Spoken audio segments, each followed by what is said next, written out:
नमस्कार दोस्तों, आप सभी का स्वागत है इस विशेष कार्यक्रम में। आज हम बात करने वाले हैं जितिया व्रत की, जिसे खासकर माताएं अपने बच्चों की लंबी उम्र, अच्छे स्वास्थ्य और सुख समृद्धि के लिए करती हैं। ये व्रत खास तौर पर बिहार, झारखंड, उत्तर प्रदेश और नेपाल के कई हिस्सों में बड़ी श्रद्धा और विश्वास के साथ मनाया जाता है। आज के इस वीडियो में हम आपको जितिया व्रत का महत्व, इसकी कथा, पूजा विधि और इससे जुड़ी मान्यताओं के बारे में विस्तार से बताएंगे, तो वीडियो को अंत तक जरूर देखें।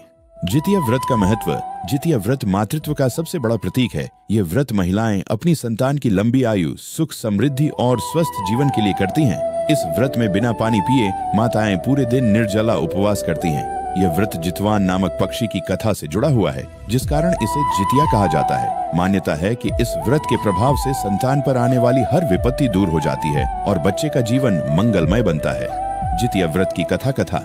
जितवान पक्षी और लोमड़ी की बहुत समय पहले की बात है। एक बार गंधर्वराज जिमूतवाहन को एक नागकन्या से विवाह करने का अवसर मिला। विवाह के बाद उन्हें यह पता चला कि हर दिन एक नागवंशी युवक को गरुड़ देवता को भक्षण हेतु दिया जाता है। जिमूतवाहन ने सोचा, अगर मैं स्वयं को गरुड़ को समर्पित कर दूं, तो अनगिनत नागवंशी युवकों की जान बच जाएगी। वे स्वयं को बलिदान के लिए प्रस्तुत कर देते हैं। जब गरुड़ देवता उन्हें खाने आते हैं, तो वे जिमूतवाहन की निस्वार्थ भावना से प्रभावित होकर उनसे वरदान पूछते हैं। जिमूतवाहन कहते हैं, मेरा एक ही वरदान है कि अब किसी नागवंशी युवक की बलि न ली जाए। गरुड़ ने प्रसन्न होकर यह वचन दिया। यही कारण है कि माताएं इस दिन जिमूतवाहन की कथा सुनकर व्रत करती हैं, ताकि उनके बच्चों का जीवन भी सुरक्षित रहे। दूसरी कथा, लोमड़ी और पक्षी की। कहा जाता है कि एक बार जितवान नामक पक्षी और लोमड़ी ने साथ साथ व्रत रखा, मगर लोमड़ी व्रत पूरा नहीं कर सकी और उसने बीच में ही भोजन कर लिया, जबकि जितवान पक्षी ने पूरी निष्ठा से व्रत किया। परिणाम स्वरूप लोमड़ी की संतति धीरे धीरे नष्ट हो गई और जितवान पक्षी की संतति फलती फूलती रही। इसी कथा के कारण यह व्रत जितिया नाम से प्रसिद्ध हुआ।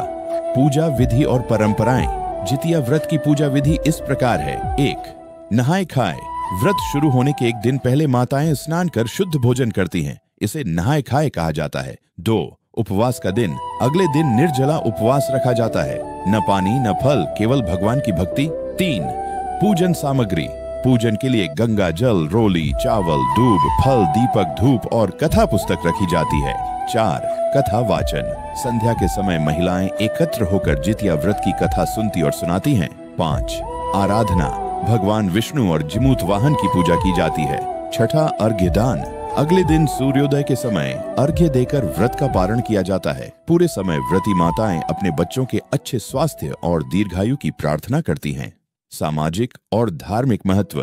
जितिया व्रत न सिर्फ धार्मिक दृष्टि से महत्वपूर्ण है, बल्कि यह हमारे समाज में मातृत्व की शक्ति और त्याग का भी प्रतीक है। एक माँ अपनी संतान के लिए कितनी कठिनाई सह सकती है, इसका प्रत्यक्ष उदाहरण यही व्रत है।